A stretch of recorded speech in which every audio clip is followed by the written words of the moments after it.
त्याच्यावर मी यांनी देखील या संदर्भात ट्विट केलेलं आहे. हे पहा, एवढे पुरावे दिले तरी राजीनामा का नाही, आज तरी राजीनामा होणार का असं दमन यांनी विचारलंय. अजून काही एक दोन प्रश्न आहेत त्याच्यावर मी एकदाच उत्तर देते. उत्तर असं आहे जे मी ऑलरेडी अनेक वेळा दिलंय, तुम्ही पण माझ्या बातम्यात ऐकलेलं असेल माझ्या प्रेस कॉन्फरन्स. उत्तर आहे की या बाबतीतला कुठलाही निर्णय घेणं माझ्या लेवलवर म्हणजे शक्य नाही. ते मुख्यमंत्री आणि उपमुख्यमंत्री घेतील. त्यांना असं वाटलं की तसं घेणं आवश्यक आहे तर ते घेतील. तसं आवश्यक अजून वाटलं नसेल म्हणून त्यांनी घेतला नसेल. त्याच्यावरचं जे काही मांडणं आहे तेच मांडू शकतो. ताई, सुरेश धस म्हणताय की बीड मधला कार्यक्रम हा शासकीय कार्यक्रम होता, त्यामुळे पंकज त्यांचा त्या ठिकाणी मी सत्कार केला. आमच्यातलं राजकीय वैर संपलेलं नाही, ते काय असणार आहे? मला काही वैर आहे असं माहितीही नाही.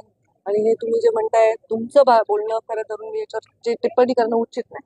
2 महिन्यानंतर देखील अद्याप प्रश्न मी बोलले ना, त्याच्यावर उत्तर दिलं ना, विस्तृत दिलं उत्तर. ताई, तुम्ही बिल्डरांना इशारा दिला, काय नेमकं सांगणार?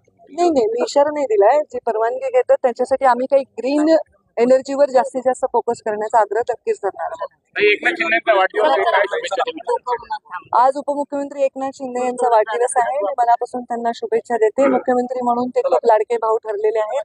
उपमुख्यमंत्री म्हणून देखील ते खूप चांगलं काम करतील आणि लोकांच्या मनामध्ये स्वतःची जागा अशीच अबाधित ठेवतील ह्या शुभेच्छा.